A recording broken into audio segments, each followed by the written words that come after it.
burocracia. Ese término del que tampoco estamos muy seguros de lo que es o lo que simboliza. Realmente, ¿qué es la burocracia?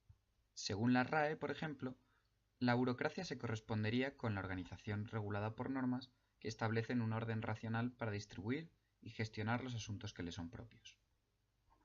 ¿Pero es esta visión la que de verdad se corresponde con la realidad?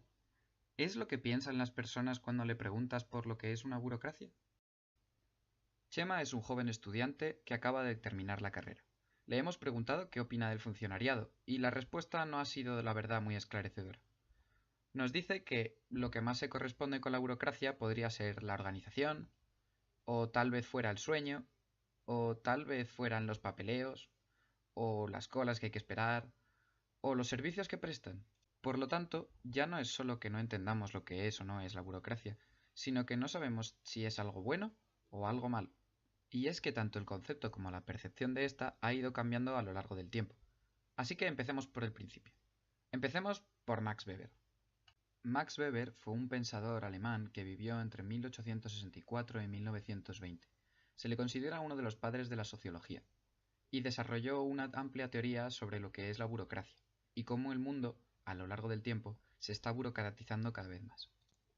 Esto se debe en gran medida a tres importantes factores que explica en su obra qué es la burocracia. El primero sería el desarrollo de las economías monetarias. El segundo, el crecimiento y la expansión de tareas administrativas del Estado moderno.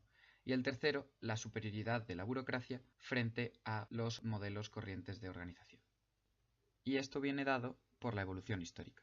Es decir, en los primeros estados no se abarcaban las mismas necesidades y mismos servicios que lo que se abarca ahora. Por lo tanto, la expansión del Estado moderno es lo que ha producido esta explosión de la burocracia.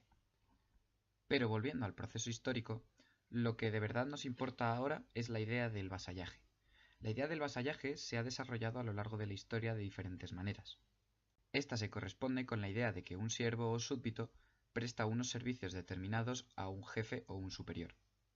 Y esto se ha ido viendo a lo largo de la historia en diferentes estamentos, como puede ser la iglesia, el ejército, los esclavos. Debido al desarrollo de las economías monetarias, ha cambiado, generando un estamento en el que los vasallos van a ser los burócratas, que trabajarán para el Estado a través de una remuneración económica.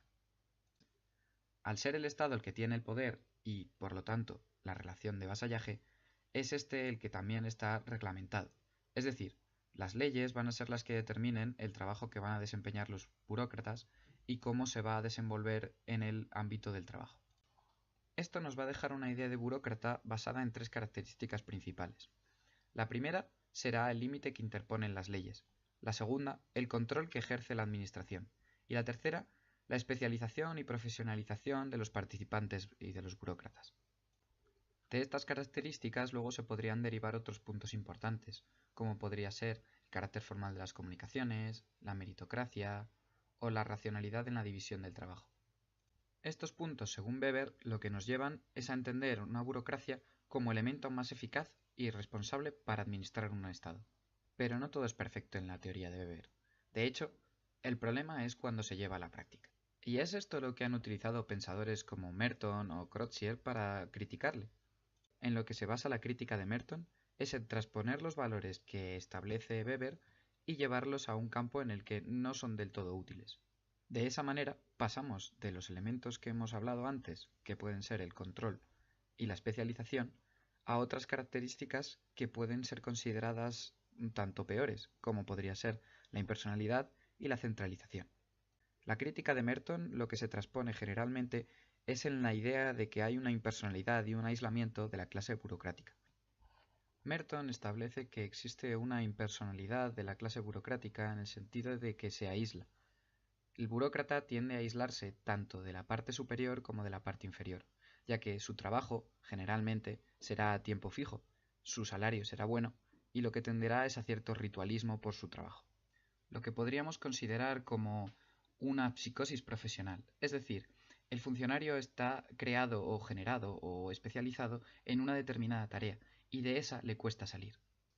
En definitiva, lo que se genera es una clase burocrática aislada e impersonal, que carece de voluntad propia para establecer nuevas reglas y que encima está controlada por estamentos superiores. Para rematar la crítica que hace Merton, Crottier lo que establece es que existe una especie de círculo vicioso.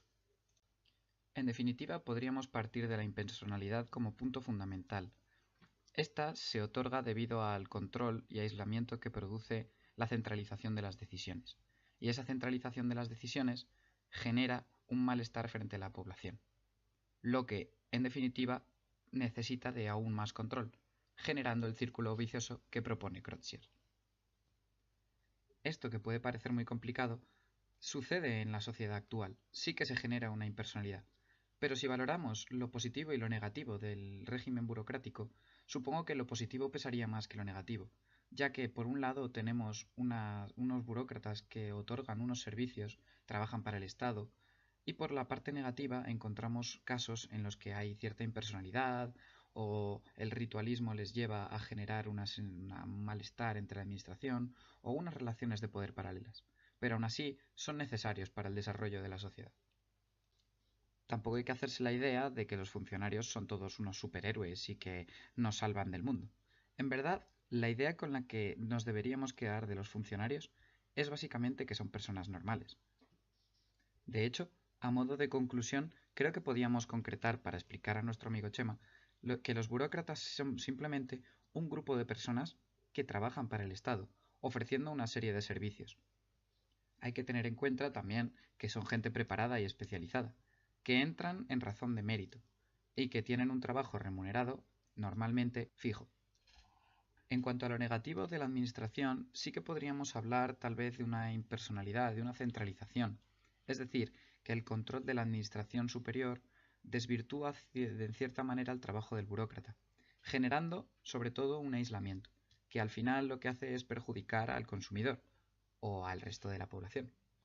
Pero sobre todo la idea que hay que tener de la burocracia es la jerarquía. La jerarquía es lo que ordena a la burocracia y, en cierto modo, es lo que hace que ésta surja. Sin jerarquía no existiría burocracia. Sin esa relación de vasallaje de la que hemos hablado antes, no existiría la burocracia. Por lo tanto, hablamos entonces de un cuerpo de personas organizado que está especializado.